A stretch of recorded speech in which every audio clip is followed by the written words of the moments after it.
somewhere early on, I think I assumed other people were seeing the same things I was seeing that night that I was seeing them. And I was pretty shocked, to tell you the truth, that so many people were not. It just kind of blew my mind. It's not something that I take lightly, and I definitely have a better understanding now, in as much as I'm able to. You have to kind of peel back this onion slowly so that people are not terrified of the experience, because if it's going on over my head, it's going on over their heads as well. That's really what I want them to know. Patricia Avant has been researching what she has seen in the sky. What Patricia has done once she saw something unusual is start to record it. And then when she realized that maybe she needed to do it a little bit better to get better images, then she started recording more and enhancing the footage, tweaking it just enough to see these are a whole lot more than spots, stars, orbs in the sky.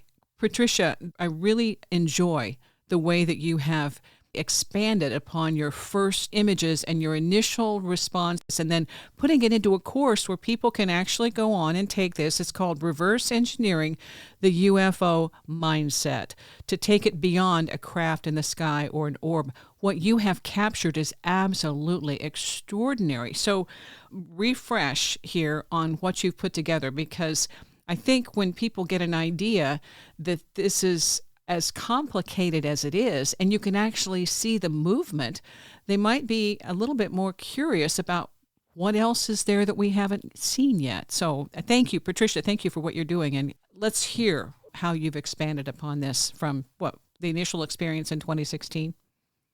Thank you, first of all, Wendy, for supporting me like nobody else has, and understanding what this experience, how it changes your life, changes you, and changes just about everything, But of course, in 2016, I stepped out on my balcony. The short story is I saw 4 reddish-orange orbs hanging in the sky, and my son had been sending me videos of them across the month, and I had just been thinking, oh, that could be anything. And then suddenly they were almost in my front yard. And that seemed to kick off this experience that I continue to have with this, I don't even know, beings, entities, ships. I feel like I've seen all 3 or all 4. I've seen what appears to be a ship. I've seen what appears to be a ship that is capable of shaping into a being. And of course, the orbs are just everywhere. And little by little, I got the courage, I think I should say, to not be fearful of this, what I had captured myself. At one point, I didn't want to step into it because it was quite the unknown. Early on, I thought I couldn't possibly have been the only person that saw these things and videoed them. And when it became kind of clear that maybe I am or not, yeah.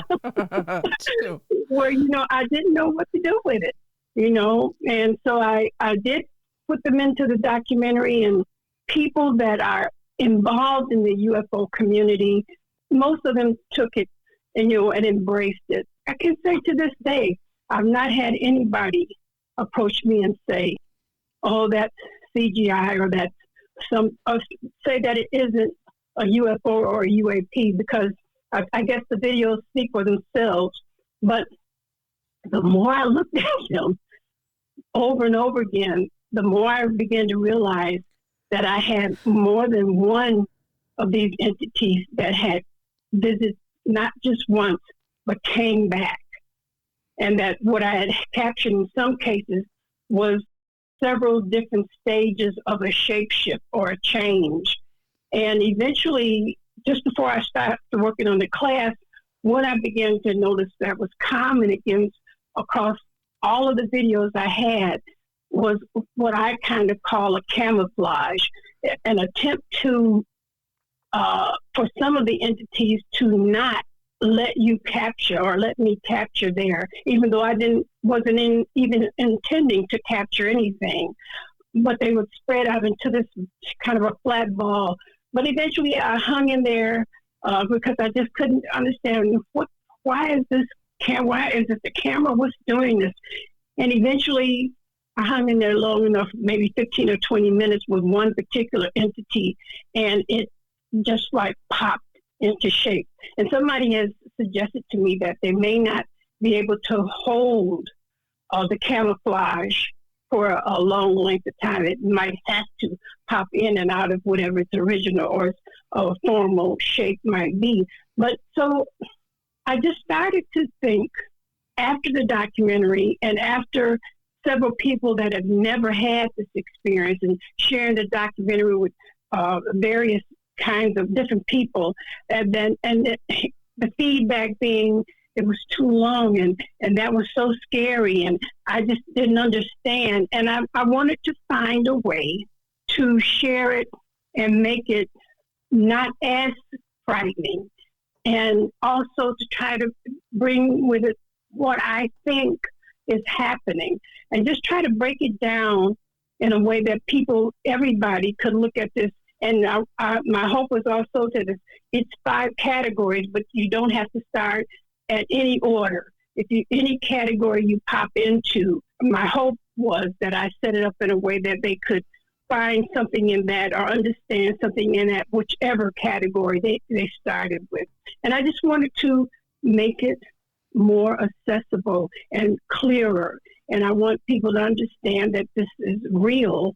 It's happening, and it is happening in the sky on a regular basis. And I wanted to give them some starting point.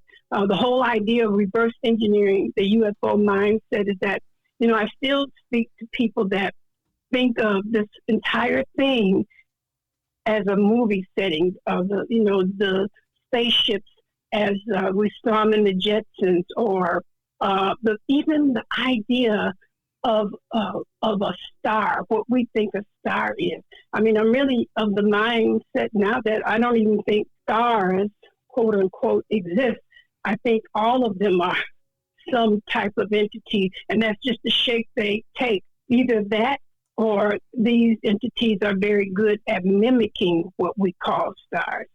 But my very first effort to see, I just decided after filming the moon over and over again, I got tired of that, and I wondered if my camera could actually show me what this light I saw in the sky looked like.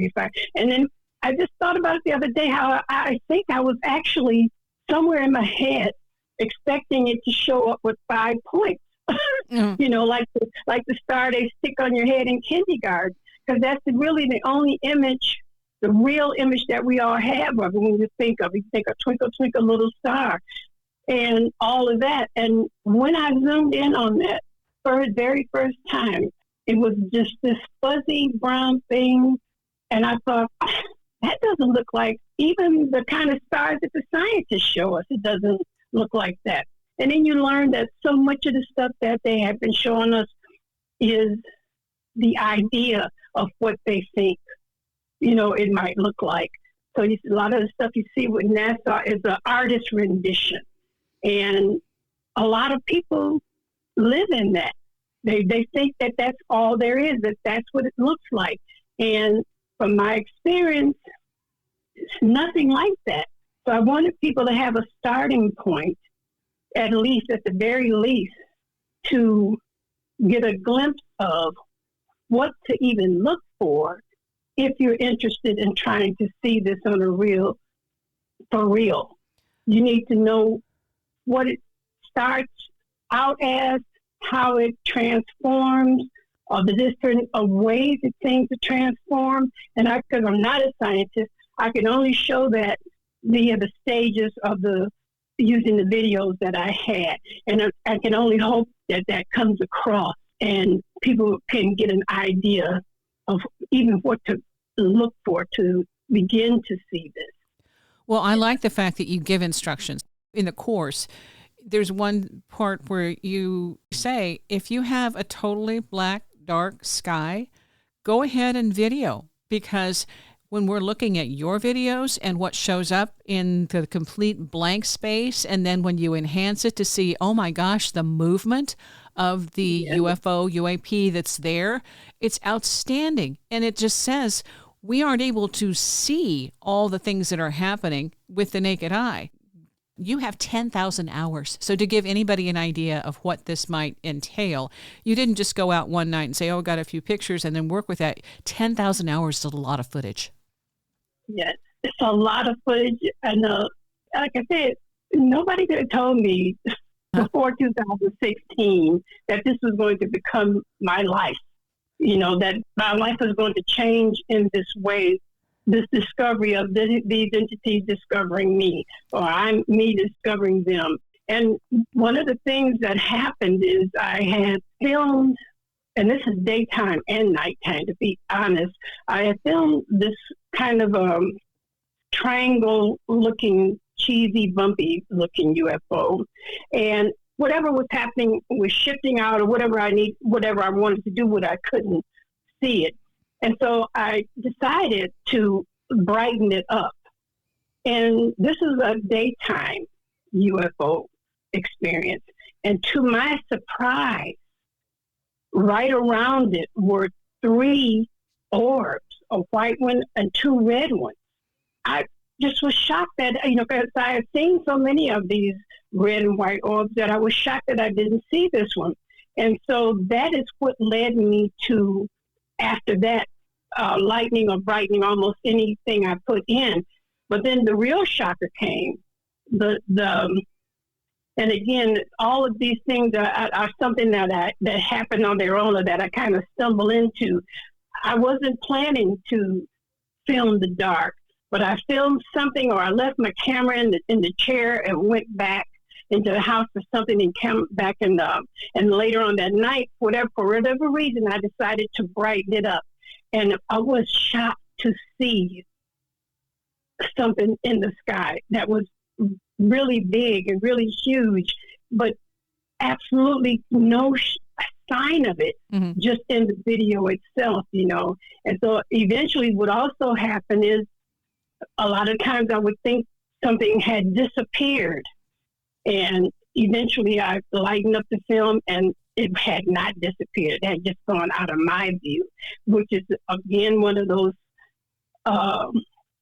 the idea is that, well, if I'm filming it and it realizes that I'm filming it, and suddenly it pulls itself out of my view, then it must be paying attention to me as well, Yeah. And so many different ideas and levels of understanding came out of experiences that were not even intentional, that led me to another step and another step. And I thought, I have to share this. This could help somebody. I have to share this in a way that makes people understand what I'm experiencing and what's really going on, Yeah. Yeah. Have you ever had anything experience like that in your house? Only with the orbs. The orbs can take on so many different sizes and shapes, but in particular, the white orb seems to show up in the house. I had one really, a nice size one. I guess we say the size of a softball was the first time, and this was around 2018, I think, when I woke up to one over my head, and even a smaller one. But then I had an experience in 2013 when I was not even anywhere close to trying to research UFOs, and I was filming my grandson. He was running back and forth playing out an actor scene like John Cena or something, and he asked me to film him. So as he's going back and forth, suddenly I see this huge swath of light in the camera, and it's bouncing off the walls. And it's not just bouncing off the walls, it's bouncing off the walls and going up in between corners. And then I looked up above the camera, I couldn't see it. So I let it go on, and I just wanted to see, at that time, when I played it back and he was looking at it, and he's like maybe about 9 or 10 at that time. And he goes, "What is all that light?" And I didn't know what to tell him. I just said, "It's your energy." Well, I think now that I realize, because I've seen an orb in motion, and they often leave a trail a wider white light when they're moving really fast, even the red ones. And I now think that that's what that was. That was an orb, but it was seemed to be playing with my grandson, enjoying the playing, and then it just vanished. And of course, that again, like I said, I didn't connect that with anything. I can only connect it now because I have videos of orbs doing what appeared to be, I guess we would call that a shooting star, but literally just taking off and leaving this kind of a trail of white light behind it as it catches up with it. And I also think because of how I saw those two orbs around the triangle UFO, they may not be manned. They may be robotic. Now, this is the red and the white ones, not the fireball-looking ones, because they seem to be directing traffic.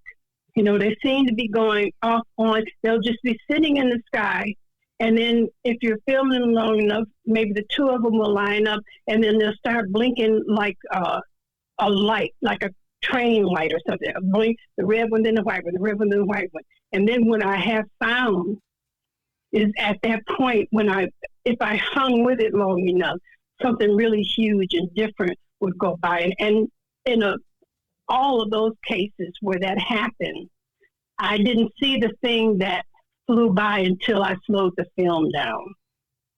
Yeah. So it's strange and stranger, Wendy. Well, but that's what's so fascinating about it, because for one thing, you stuck with it long enough to see that other things happen the more you pay attention to it and look at it, and don't just assume that first take is it, because that's really what it takes, is somebody who's willing to give it time to evolve and then realize the differences. Like when you're talking about the red ones, at one point I had the telescope, I was looking at the sky, I can't remember, getting ready to set a telescope, and so I had my camera and I'm looking at the sky, and I see this red light thinking, okay, that's a star, that's a planet, that's something, and then the red light, it shot, it was like it moved, it pulsed. I don't know what it was like. This shouldn't be moving. It's a star. Okay, it's way out there. It should not be moving. And I'm trying to figure out. See, I can't even have the language to tell you what it did, because it was so unusual, and just it wasn't a shooting star, but it zigzagged and it moved around. I'm like, and I couldn't get it on camera. Okay, my camera looks like a zigzag thing. Well, that's not anything to show anybody. It's like, oh yeah, you moved the camera. I know I moved the camera. It was moving. We both moved, okay? So, but it just shocked me so much that I'm all of a sudden, I'm moving around. Going, oh my gosh, look at it! And me by myself, just getting all excited over a red dot. I know the feeling. Well, that's the thing, and I continue to make times said that to me about something is moving, and trying to explain to them it's moving. Mm-hmm. Or people telling me, well, why don't you use a tripod? Because if I use a tripod, it's going to move out of the view. Yeah. And I want to catch the whole thing. And I think that maybe that's what's happening. People have the tripod, they have the camera set in one place, they see something, and then it's gone, and they think it's disappeared, but it hasn't disappeared. You have to kind of, I can tell you, the muscles in my arms were shot. Yeah. Depending on the camera, it's like, oh my gosh. Okay. Yeah. Tripod. Right. It would be luxury to have the tripod, or have it on one of those moving camera, those little things that they have a little, like a rail that they set the camera on and it goes across. You might have to invest in that. I thought about that, I don't know if it would track though, that it might. Yeah, it would have to stay in that same range. Yeah, that's the thing about it. You have so many different ones. There's some that I thought maybe this is opening to. There were some that they almost have it look, if you look at it maybe 3D, like there is a throat or a tunnel going into it where it's got the corners pulled, and it looks like, and you say, well, this is more like a square if you look at how it's attached. But to me, it was almost like it was opening a dimension and allowing a window or a wormhole to come into our dimension. So I thought, well, I wonder if any of these, and you mentioned portal, but I thought, well, maybe this is actually an entry point from another dimension, and they're not all the same, but some might be where they are actually allowing things to come through, And we can't see those because, again, they're not in our wavelength or our whatever you would call frequency, that it won't register for us, but something's actually coming through those openings. Does that make sense? Oh, without a doubt, and the thing is that I have maybe 4 that if I knew exactly what I was talking about, I would call them portals. And somebody else, actually, there's another triangle UAP, and I'm sure, I think I have, I'm sure it's in the course. And there are these, and I think I actually go into the fact and try to point out, because I had looked at this video many, many times and had watched that strand being pulled inside, but just never, equated it with a portal or that it was doing something. And then, of course, in the process of lining up every video by date, by the number that comes, that is assigned to it through the camera, everything that way, and then watching the videos that way. Because, early on, I make a video, throw it on the external drive, and the next night, just try to be ready for the next night. I was just on a mission. So I hadn't really had everything lined up early on. And so when this person pointed that out to me, and I lined up the other 3 or 4 videos that I filmed that night, because again, I thought when they were gone that they were gone, but it turns out most of the time they weren't. And I might start filming something else in the sky that same night, thinking it was something different. And it turns out when you run them together, you can literally see the connection. It's the same thing going through different stages. And so for that particular triangle one, and I don't think I put this in the course for some reason, I don't know why, this triangle one pulls the 2 strands down into the center, and then the 2 strands disappear. The longer version of that video is not only did they disappear down into that hole, the whole thing collapses into a smaller little, kind of like a ball, with these 3 knobs on it. And then it folded out into, and this is in the video, eventually this shape that almost looked like a television screen. It was so wide. And then that disappeared. Then so that I have this one that if I hadn't taken breaks, and I'm sure the whole reason that why I stopped in most cases is because my arms were just hurting, and I had to put the camera out, trying to hold it steady and trying to move slowly with it and all of that kind of stuff. But now when I look back at these videos and line them up this way, there's such a different picture, and the picture is so much bigger and so much clearer in terms of where they are, how long they stay, the different shapes they take, how they move out of view. And I can only relate that to them feeling me, watching me, or finding out that I'm filming them, and, probably thinking, who is that? Just like I'm thinking, what is that? They're probably thinking the same thing, right?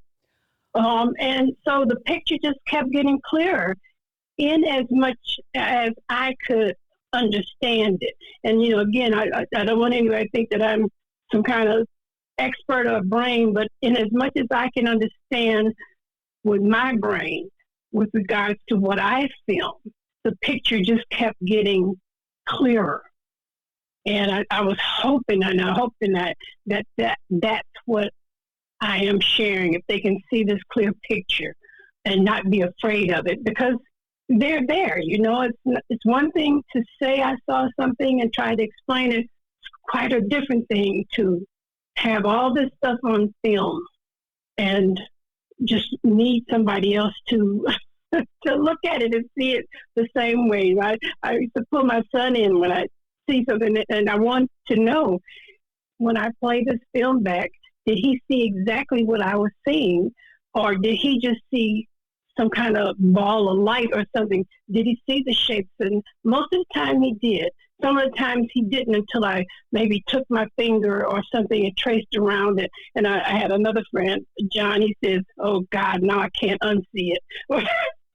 You outline some of these when you're looking at it on the film during the class. And it helps because then it's like, oh my gosh, yeah, you can't unsee it. All of a sudden it's obvious. It becomes so obvious now. Why I saw it that way, that clearly in the beginning, I don't know. I really would like to understand why some people see them so clearly from the beginning and why other people don't.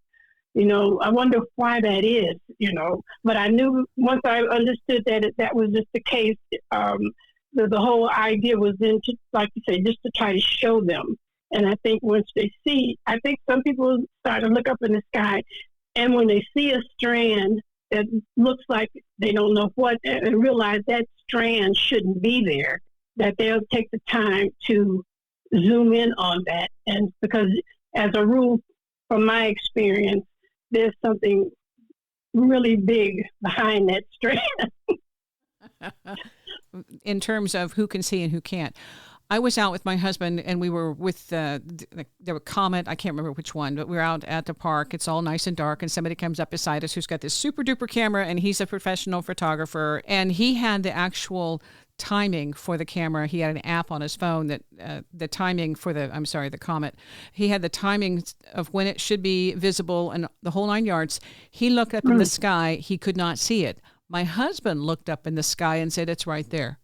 Because he has his vision picks up, he sees different frequencies when the sun is setting or the sun is rising. He can see all these colors I can't see. And he's like, well, that's this. I'm like, no, I can't. Okay, fine. But so he actually sees with more detail some of these anomalies in the sky that other people cannot see. And so I think that's part of it too, is that people who can see these things, you have a gift, you have an ability, a talent, and being able to photograph it is the next level of saying, okay, well, I know you can't see it, but this is what I can see and it's here. And then the next person says, well, okay, this might be what it's doing, or taking it even beyond that and enhancing footage of similar objects when it's possible to see, well, what else is it doing? What else can we learn about this? But you have to have the ability in the first place to see it. And that's what you did, was you didn't just say, well, that was cool and walk on. Some people might have done that. Okay, cool.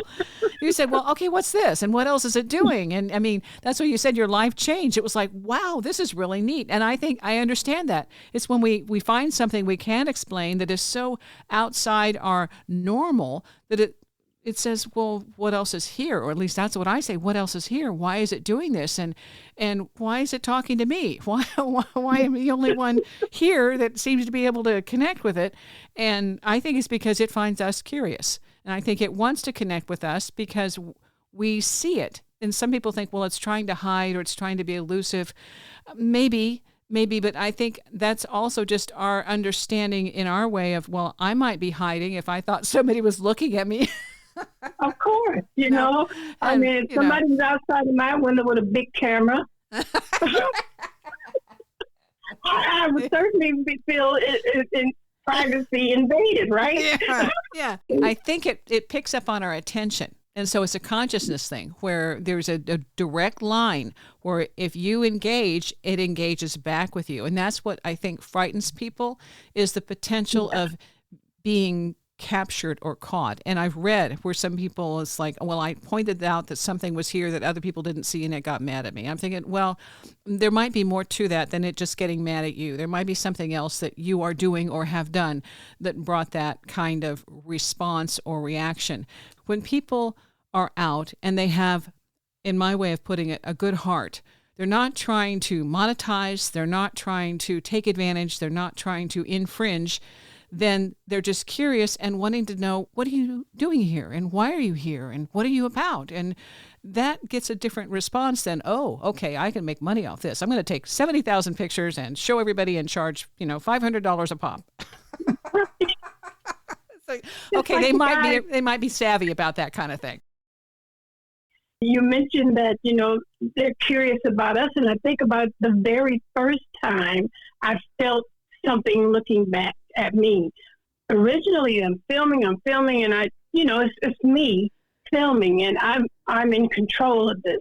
And then that night, there was this one night in October. Sometimes I look out the window and normally I would see one here, maybe come back later on, another one here, maybe one night don't see anything.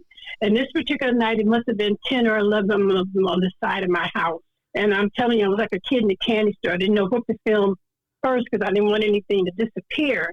And then the one that was closest to me, when I started filming it, that was the very first time I felt something looking back at me deeply, and intently. And it scared the socks off of me. I closed the blinds, closed the curtains, turned off the camera. Oh. I got in bed. I went to bed. I couldn't handle that. It was an entirely different vibe. Mm-hmm. Yeah. And I just, again, like you say, I was afraid. I didn't know what was next.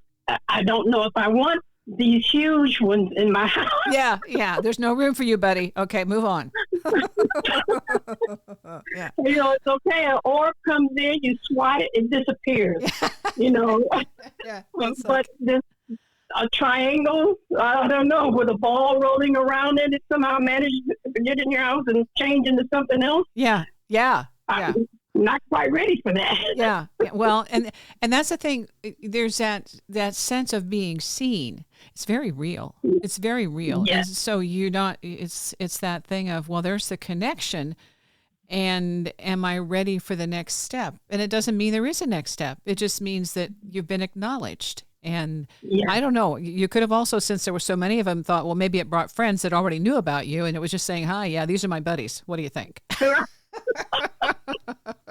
Well, the one in the front, the one that appeared to be looking back, it was different at that time from any of the things I had saw. Mm-hmm. It took some of the most fantastic shapes. It was different. It was very, very different. And it seems like after that, not only did they get stranger and more different, because a lot of the earlier ones were kind of mostly orbs, or they were just kind of triangle here. This one took some very different shapes. And the last shape it took almost seemed like a glaring kind of face. It was threatening. There's no way to put it except it was threatening. It felt threatening.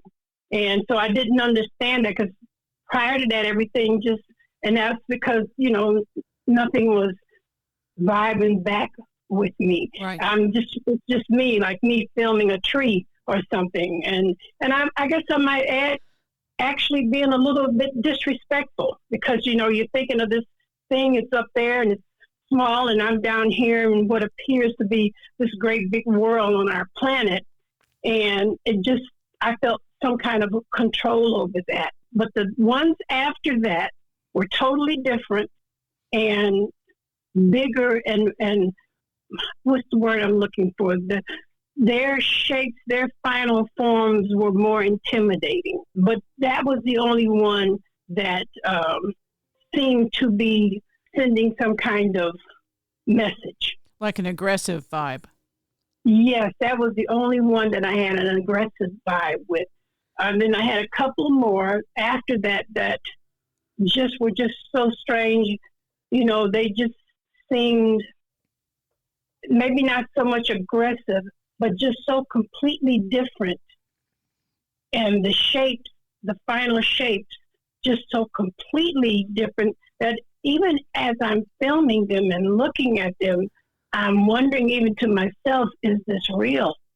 How could this be? What is this?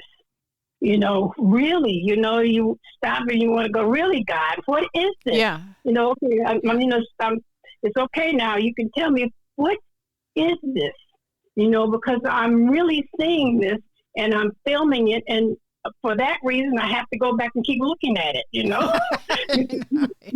I could forget about the red orbs. I forgot about them within a month, the first red orbs, because I didn't film them, And then, of course, now they're everywhere. I see that they're everywhere in the sky.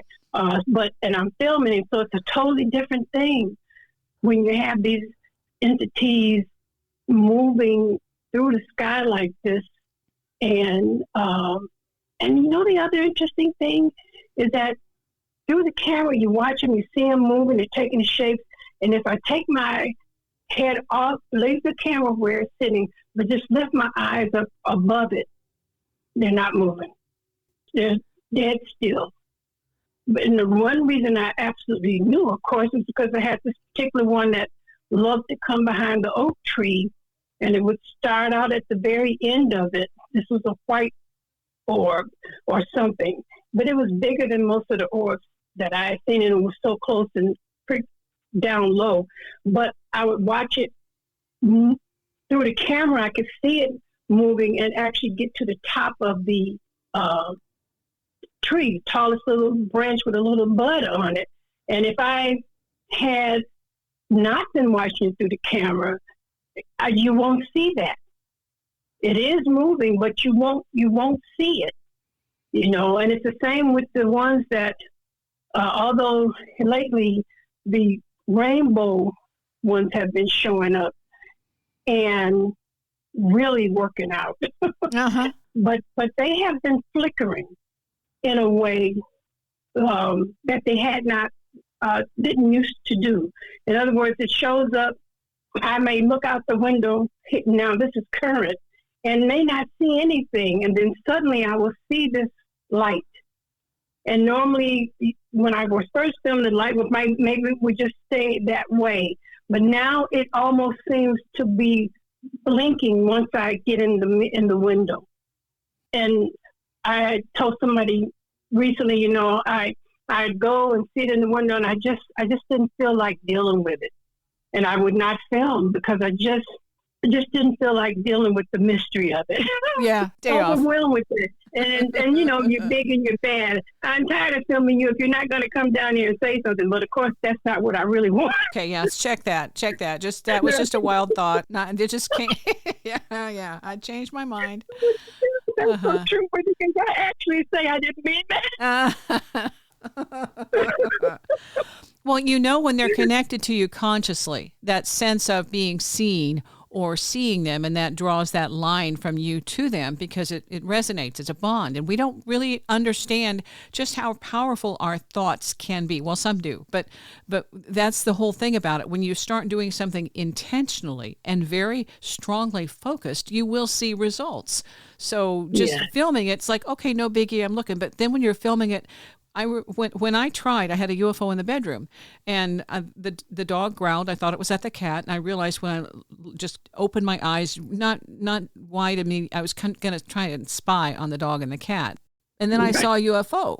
I'm like, whoa, okay, that was not what I expected, and it was just inside and under the ceiling, inside the window, right by the window, about 6 inches under the ceiling, and as soon as I wanted to capture the moment of, oh my gosh, I have to remember this.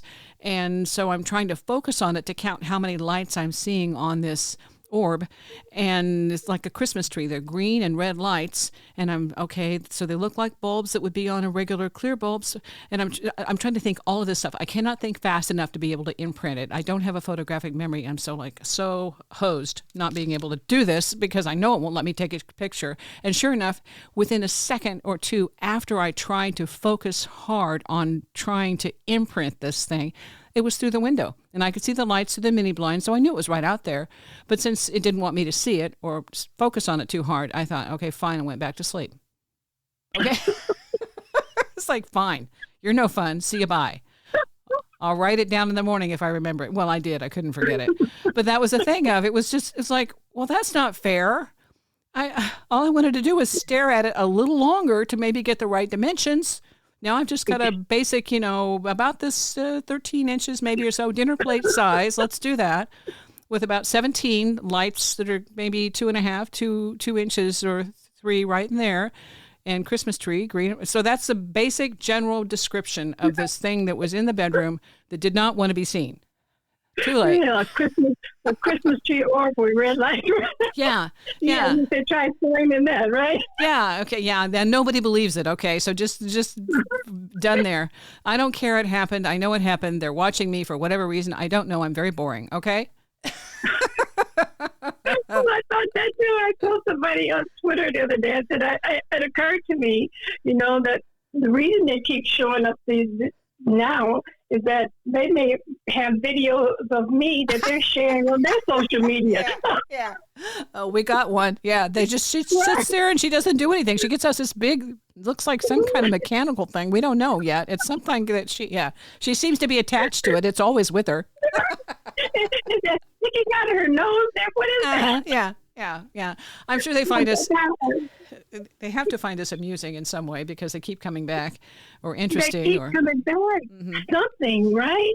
Some reason that this one is coming back. I mean, now, the other thing is that I'm here alone. When I was first filming my son, I was living with my son and my grandson. Not that they could have protected me from anything, but it's a stranger feeling. I'm just getting the courage, really, to film that same way again. To film the dark and to do all of that here by myself, because it feels very different. Especially when you feel like one has absolutely seen you, and it's like, okay, is that an invitation or is that just a boundary marker? A boundary marker of you can only do so much. We're not going to let you do anything else, and just to know your place. I think that's always a challenge to understand what kind of response we have, because some of it's a fight or flight. It's a natural, I need to protect myself. You might be a threat to me. So it's that vibe we get with something that's totally foreign, something we cannot describe or explain, and it's in our space. And so the first thing would be to put up the wall and say, go away, instead of, what are you really about? Do I really want to know? Do I really want to know, are they friendly? Are they what? What exactly are they? Why did they show up in such numbers in 2017? And so I guess my next episode is, if I allow myself to start filming the way I was filming that during that period, are these same things going to show up again? Mm-hmm. And so I see mostly orbs now, or I saw this one thing that was in the sky. It was white, and it had 3 balls moving around in it, side of it. And what I have noticed on the orbs, or I hate calling them orbs, but I don't know what else to call them, is that some of them have these markings on the inside, and sometimes they take certain shapes. Like there's one, the bluish one, this bluish orb has, in most of the ones that I've filmed. And what I'm doing also is I'll take a film and break it down frame by frame. So that's how I can see these things, right? You look at them and they're going fast in the film, and it's kind of, you see something and you don't see anything, or you try to go back to it frame by frame just by clicking the mouse. And I found it's a lot easier to take the video, put it in a software that throw every single frame into a folder. And then that's tedious. It is, because sometimes it's 30,000 frames, but if I do, I will take the video and try to find that time and mark it. And I can generally get pretty close, into the center, because it's usually in the center where the changes start to really take place that are something that in my mind a person should take note of. The 3 dots that look like a triangle, or the 3 dots that look just like a line, or an alphabet or something, and there's just no telling, I guess, what this is. And I continue to watch them because, of course, they're fascinating. And every single time I see something different, or I see something that connects one video to another one, or the time or the date or something, and I don't know what it's leading to. I really have no clue what it's leading to, but it keeps getting bigger. Yeah. The picture just keeps getting bigger. Yeah. What was interesting was when I went through your documentary, through the course that you offer, I was shocked because there's one point in there where you turned it sideways, and it's the one that looks like a line with all the multiple colors, the rainbow colors going around the outside of this line. When you turned it sideways, I thought, that's what I saw, and this is this year. That's what I saw in the bedroom this year, along just about 4 or 5 feet away from the bed, and about, like if somebody were standing maybe 4.5, 5 feet tall. There's a dresser there, so that gives me an idea of how tall it was, a little over 4 feet. And I'm thinking, that is what I saw in the bedroom. Only I couldn't see anything around it because my eyesight only showed me the little rainbow line. And I'm thinking, but I knew that that's a UFO. That's some kind of UFO, unidentified flying object, or fearsome object, something frightening object. But I was curious. I'm like. And I could only see it for, again, it's a brief window of having that ability to see it. And then most likely my eyes tried to focus, and then I couldn't see it because it was there briefly. I saw it to know that, well, this is really cool. Wow, a different one. That's my response. Mine's always like, wow. I don't get scared. I get like curious of, why are you here? What have I done, Huh. I still get the wows, but I also get the shivers. Yeah. I also get the shakes. Yeah. I guess the one time I got that was when I heard a voice, and they had said I had been given a kind of a prep of, you need to handle your fear, get a hold of your fear. And I'm like, I'm okay. I will. I know this is happening. I'll be okay with it. Well, at 3:00 in the morning, when I heard this mechanical sound, the voice, Winnie, I'm like, Winnie, they didn't pronounce it right. Well, it was the mechanical tone of the voice that didn't sound human, that immediately, that was the shiver, the fright, the cold jolt from head to toe of, oh my gosh.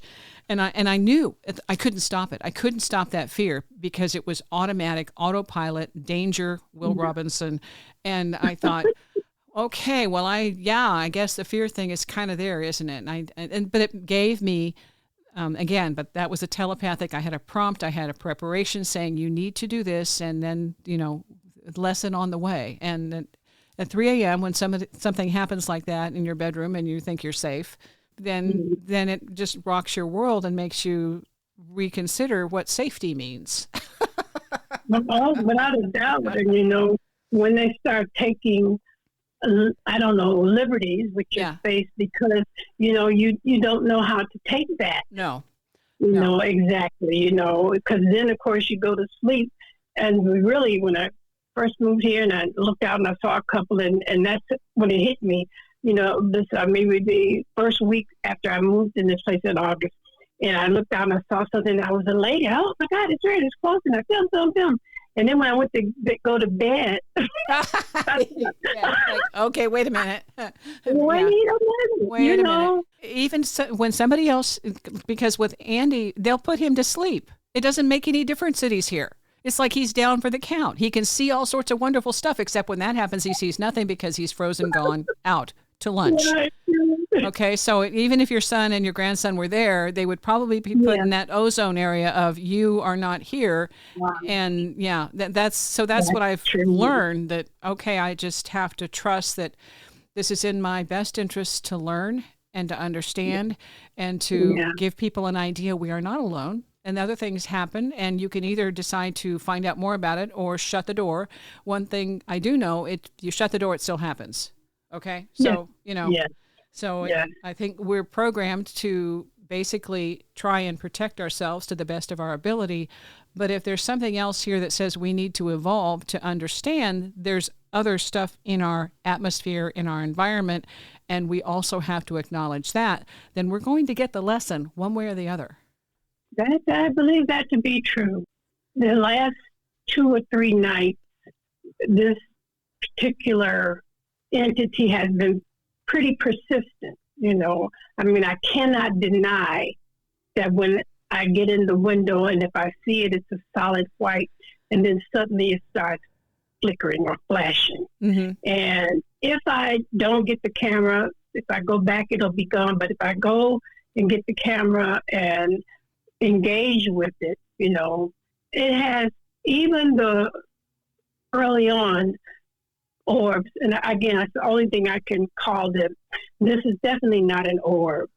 The way it's moving and the colors are just definitely not the ordinary red and white orb that you see, that I normally see.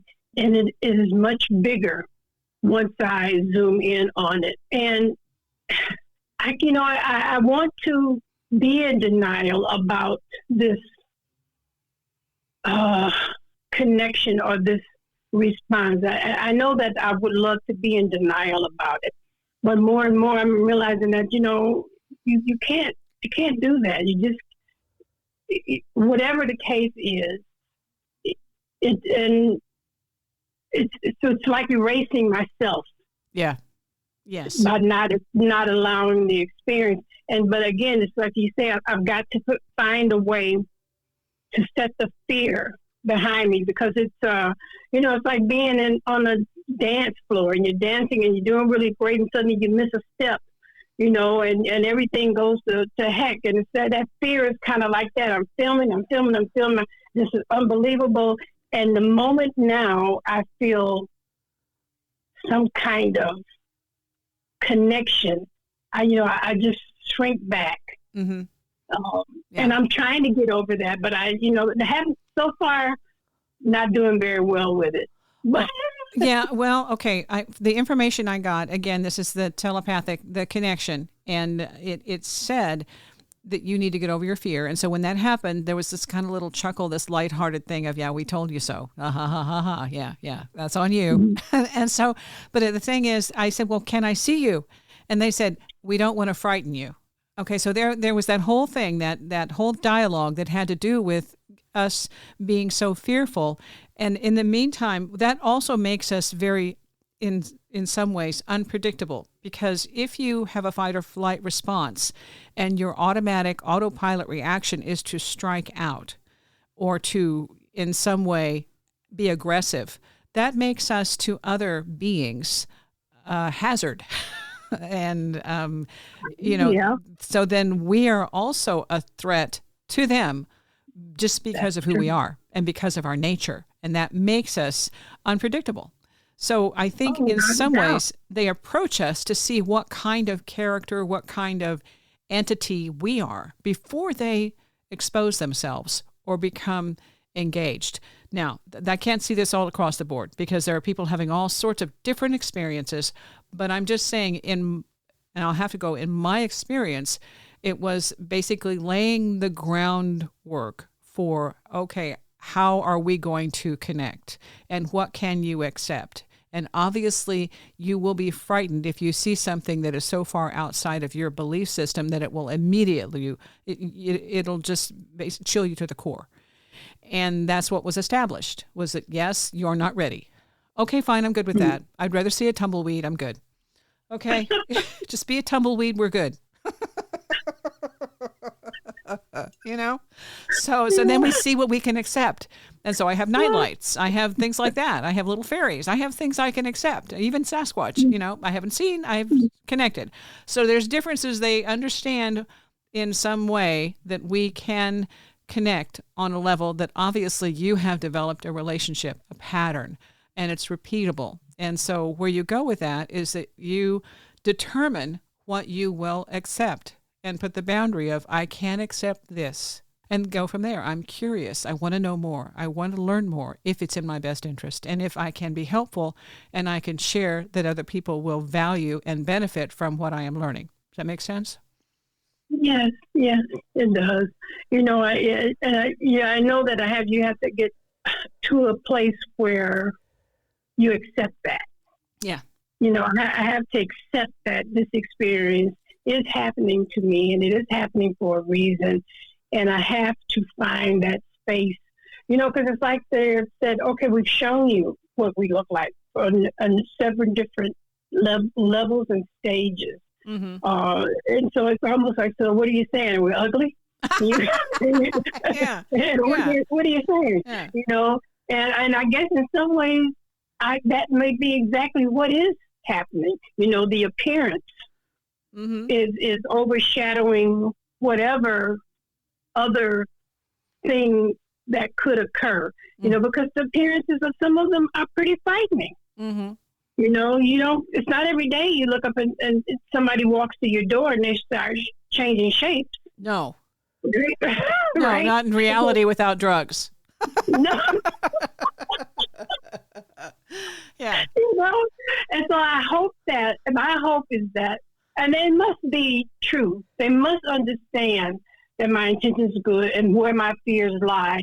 Because I don't think they would keep returning the way they are and dealing with me the way that, because like I said, the first couple of weeks, I go, I see them, I just close the blinds. I just didn't want to deal with it, but the last couple of weeks, it's been too fascinating for me not to want to go back, and it's like, now oh my God, that's so beautiful, And they are amazing.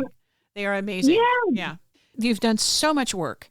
You have done so much legwork, to put this into a way that people can see it and potentially understand it and say, this is not the normal disc in the sky thing. This isn't the stuff the military is talking about. This is a whole different level of connection and of, an interface, if you want to call it that, between you and another entity, multiple entities, we don't know. But it says this is out there or in here somewhere. It exists. And until you put that the way that you have in some kind of an accessible form, we know nothing. We just look at the sky. There's a dot. Okay, it's a dot. It stays there. It doesn't move. You looked at the dot and said, holy cow, what are you up to? You're moving, dude. Okay, let's go on, and that's it. That's what it took. I think that's where we are. We have to understand that this is a work in progress. We're learning as we go, and we bring to it what our own ideas are, our own insight, our own awareness. What we are afraid of might amplify certain things because that's where our fear lies. What we trust will allow something to come to us that has that energy. I do think that we bring to it what we believe and how our values are set up, that's all part of it. And that's what resonates. That's where this developed relationship can evolve and expand when we are willing to be vulnerable. I agree. And I'm getting there. Yeah, I think we are, whether we want to be or not, because they're obviously they're here. They've been here probably all along, and we're just now developing some kind of technology that allows us to see a bigger picture of what is present. Like my husband, he's got this eyesight that he could point out where that darn comet was, and nobody else could see it. Like, wow, he just pinpoint accuracy of he could see that, and no one else in that little group could see it. And that's what happens when we get together in a group or community or social network where other people are also experiencing it and saying, well, it also does this. Did you see that? Or it does this. Did you hear that? And it talked to me. We all have different abilities. And this highlights the need to explore and accept and ask for communication from other experiencers. Have you seen this? Does this resonate? Is there something that I don't know about it that you can help me learn? And your class is outstanding because it gives people all sorts of information that you have taken a tremendous amount of initiative to put together. And the website link for that, Reverse Engineering The UFO Mindset. And that will give you all sorts of information if you check that out on what Patricia's class involves. And that's one thing I thought when I first connected with you, that I hadn't seen anybody else do anything like this. I appreciate you more than you ever know, or you probably do know how much I appreciate you. Again, your support and your understanding. And every time I have this kind of talk with you, it strengthens me, and I appreciate that. Oh, well, thank you. Thank you. I just don't want you to stop. I don't want you to stop documenting and taking pictures because it seems that it's evolving. And it seems that you're getting, the more you learn and take notes, the more awareness you're bringing to it that you're passing on to other people. And I had never seen it to this level in a picture or in a video be explained or highlighted the way you highlight. So I think it's just fascinating. It's like, finally, somebody got this on film. Yes. Okay. So slam dunk. Well, thank you. That is the other hope, too, that somebody will look and say, I saw that. I didn't film it, but that's exactly what it looked like. Yes. And then when they show up in your bedroom, you can just say, I'm sorry, I'm sleeping right now. Right. I'm sleeping right now. I'm busy. Take a number. Next door, they're open to it. Okay. So, wishful thinking. Anyway, hey, Patricia, thank you. I'm really glad to reconnect. I'm really glad to see that you've got this up and going with the chance for people to have their own experience, because you give instructions on what might be helpful if you want to take these pictures yourself. And again, remember, some of these things, the things that we experience, it could be frightening. There are ways to deal with that, but that's also part of it. That's also, this is unknown, it's unfamiliar, and we're learning as we go. I also put the note on this on my blog. That's at talkingtonightlights.com, and I'll put links in the description for the show. Anything you want to add, Patricia?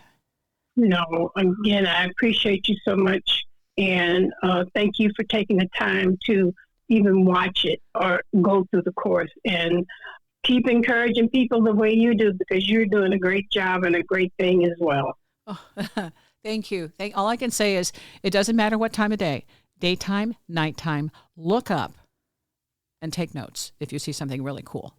We want to know about it. Okay. How's that? All right. Thank you. You're welcome. Thank you. I get it for somebody that's not had this experience now. And that's who I'm trying to, more than anything, to share this with. And I want people to understand that this is real. It's happening, and it is happening in the sky on a regular basis. And I wanted to give them some starting point. Reverse engineering the UFO mindset. Thank you for listening.